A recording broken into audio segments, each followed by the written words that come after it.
Hi, and welcome back to the Vegan Bachelor episode 2 of my return.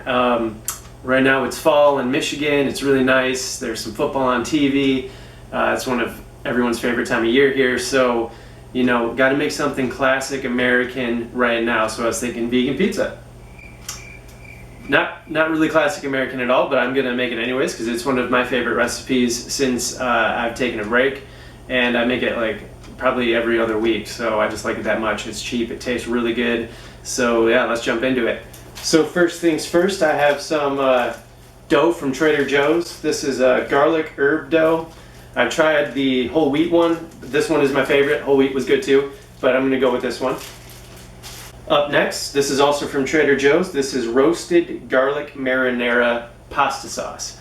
And I chose pasta sauce specifically because it's cheaper than the pizza sauce that they sell there. And it tastes great. It works great as pizza sauce. So just go with this. It's a lot easier. Up next, the third Trader Joe's ingredient. This is Kalamata olives that are already pitted. I personally really like Kalamata olives, but if you don't, then this is just a topping. So go with whatever toppings that you like. This is another topping. This is frozen melange trio peppers from Trader Joe's. And these are only $2 for the whole bag, and I found that buying the fresh peppers, which is great, they kind of go bad quickly if I don't make it soon, so I like the frozen bag better. I get more for the money, so and it works great on the pizza. So last Trader Joe's ingredient is some garlic. So this entire pizza could be made from Trader Joe's if you just stop here. This is some organic garlic that I got there. And finally, this is field roast sausage. Field roast sausage is a great sausage on this pizza. If you want some sausage on the pizza for some extra protein and taste, I really love this. But you could always go without it if you want. So that's it. Let's make this pizza. Okay, first things first is preheat your oven right now to 425. There we go. So that can preheat while you're doing this part, which takes a little while in my experience. Got to get the dough out of the bag, which isn't as easy as you might think.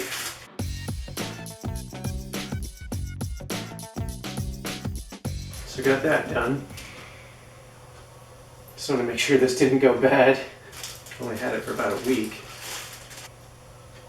No. Okay. So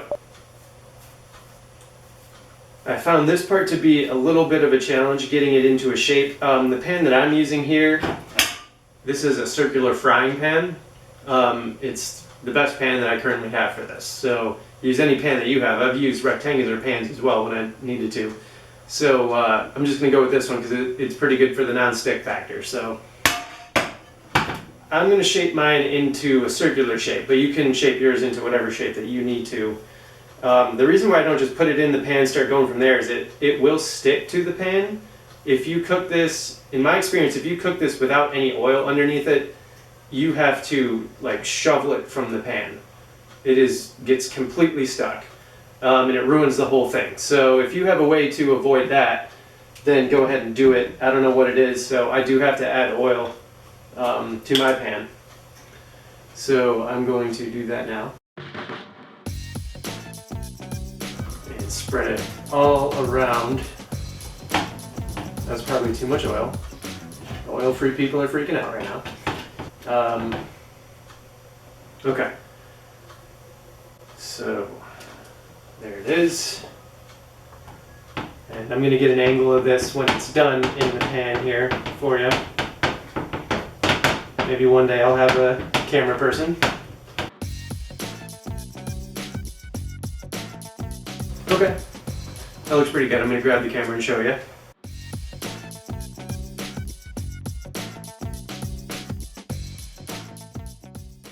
Okay, so up next you're going to want to add your sauce.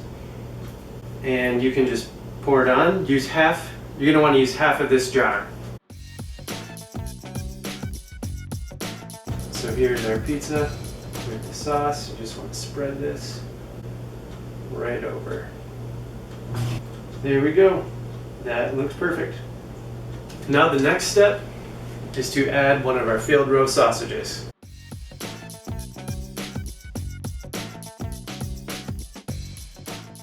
Now it's time to add the sausage to the pizza, so you know what to do. Just put them on there like pepperonis, kind of put them in the sauce a little bit deep. Okay, now let's add our olives. Here's what our olives look like. Next, let's add some peppers. Here's what our peppers look like. Okay, now what I'm going to do is I'm going to put this in the oven. We haven't done the garlic yet, but that's okay because the garlic doesn't need to cook as long. Actually, doesn't need to cook at all. Wow, perfect timing. So the oven just finished preheating and we just put the pizza in there. So now it's time to cut up the garlic and we'll pull it out halfway, throw the garlic chopped up on there, and then we're done. Now I'm going to dice up this garlic bulb, but I will say that this can be a little bit annoying. So if you want to make this easy, you can obviously just skip this garlic. But let me show you how to do this in case you want to add some fresh garlic to your pizza. It will taste good and you get those garlic nutrients.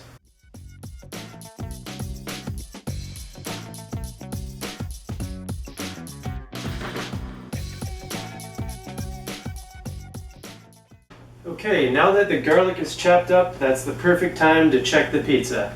And I did not set an alarm. I often just need to look at it and feel it to see when it's done. That's better anyways, so. And how I test it is I poke the crust. If the crust feels spongy, I put it back in. I like it where it's like hard, like the crust is hard when I press on it. That's when I know it's done, and it breaks really easily. If you want yours to be like really doughy, then this is obviously up to you. You could call it done if you wanted it to be really doughy, but I feel like it would just all fall apart. I like having like that kind of like hard crusted base so everything stays together. So I'm putting it back in, but first I'm going to add the garlic. Sprinkle some of this garlic chunks all over it. Looks like snow. Getting ready for winter time, so why not, huh? Right? Gosh, so much good nutrients in this, and taste, and protein. A good homemade vegan meal. I don't know if you can even count this as homemade. I'm counting it as homemade. Maybe one day I will actually make my own dough, but this channel is about easy, and that doesn't sound very easy. Probably is, but. And there it is with the garlic before we put it back in for the last time. There we go. It's cleanup time. Okay fam, I just pulled it out and it is looking perfect. So this is what you want to see. You can see the browning in the dough, and my camera doesn't even capture it completely, but the dough is looking like golden around the edges, and that's always a good sign that it's done. It's also firm, so I poke it, it's pretty firm. That's how I know it's done. So I'm going to serve it now, take a picture. Okay, here we go. I waited a while for this.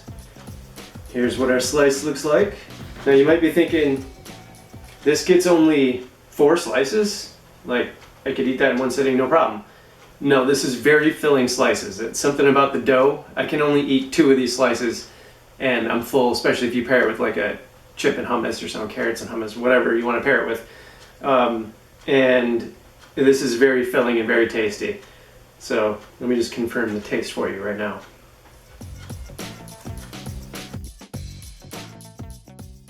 That field roast with those diced garlic and those olives, such a good flavor combo. Those are the flavors that I like. So man, I would really love to know if you make this one especially. Please let me know if you make it and what you think of it. Any improvements you might have. Some topping suggestions possibly. And thanks so much for watching. I'll see you soon.